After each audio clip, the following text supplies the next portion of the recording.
Di balik setiap sudut gelap, ada cerita yang menunggu untuk diceritakan. Bersiaplah untuk teror yang tak terduga. Kisah-kisah horor ini bukan hanya cerita, tapi pengalaman yang akan menghantui pikiranmu.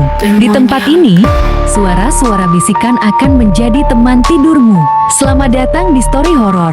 Sebelum ke ceritanya, saya mohon dukungannya dengan cara like, komen, dan subscribe biar channel ini terus berkembang.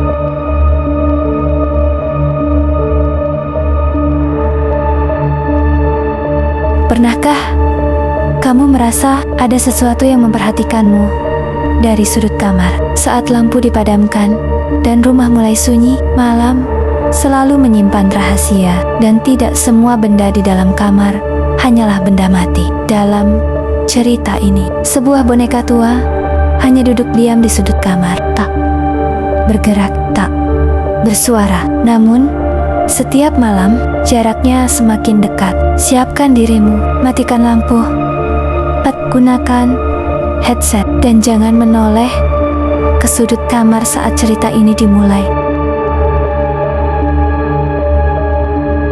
Malam itu, hujan turun pelan, tapi cukup untuk membuat udara di kamar terasa lembab dan dingin. Lampu kamar Raka menyala redup, bohlam tua yang berkedip setiap beberapa menit, seolah ragu apakah ia masih ingin menerangi ruangan ini. Di sudut kamar ada boneka itu. Boneka kain berukuran hampir sebesar bayi. Kulitnya pucat kekuningan, rambut benangnya kusut, dan matanya terbuat dari kancing hitam yang retak di salah satu sisinya. Boneka itu duduk bersandar ke dinding, menghadap tepat ke arah ranjang. Sejak kecil, Raka tidak pernah menyukainya. Boneka itu milik almarhum kakaknya, Sari, yang meninggal 7 tahun lalu karena sakit aneh yang tak pernah jelas penyebabnya. Setelah kematiannya, ibu Raka menolak membuang boneka itu. Jangan dipindahkan, pesan ibu sebelum meninggal 2 bulan lalu. Kalau boneka itu marah, dia bisa ikut. Raka menganggap itu hanya ucapan orang sakit. Malam ini, Raka sendirian di rumah. Jarum jam menunjukkan jam 2:13. Raka terbangun karena suara kain digesek. Seret, serat.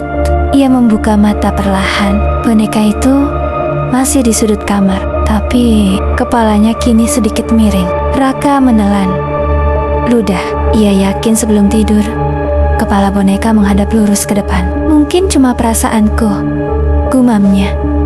Mencoba memejamkan mata lagi. Tiba, tok, tok. Seperti suara sesuatu jatuh pelan ke lantai. Raka membuka mata lagi. Boneka itu tidak lagi bersandar ke dinding. Ia sekarang duduk lebih tegak, dan jaraknya lebih dekat 1 langkah dari sebelumnya. Jantung Raka berdegup keras. Ini tidak mungkin. Ia bangkit dari ranjang.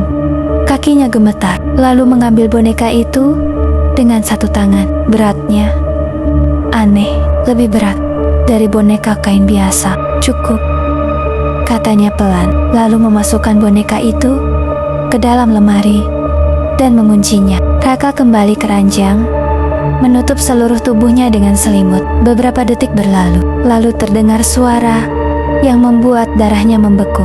Klek, klek, bunyi pintu lemari dibuka dari dalam, lalu suara jahitan kain ditarik perlahan. Sereto, serat, serat. Selimut Raka tiba-tiba terasa ditarik dari ujung kaki. Raka berteriak, menyingkap selimut, dan boneka itu kini duduk di atas dadanya. Wajahnya sangat dekat. Kancing matanya kini hitam legam, seperti lubang tanpa dasar. Mulut boneka yang tadinya hanya jahitan lurus, kini tersenyum lebar.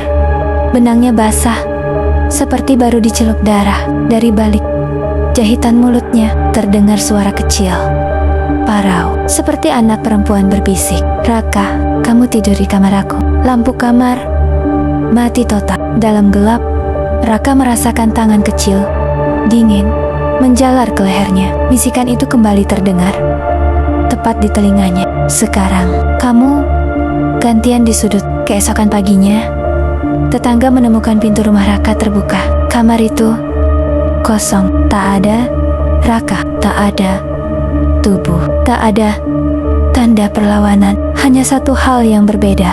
Di sudut kamar terdapat dua boneka. Yang satu lama, yang satunya baru.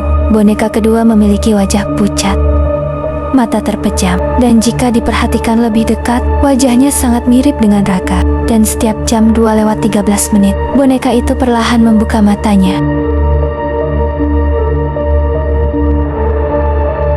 Sejak malam itu, sudut kamar tidak pernah terasa sama. Boneka itu mungkin tak lagi ada di sana, atau mungkin hanya berpindah tempat. Karena terkadang yang paling berbahaya bukanlah suara atau bayangan, melainkan sesuatu yang diam, menunggu kita tertidur.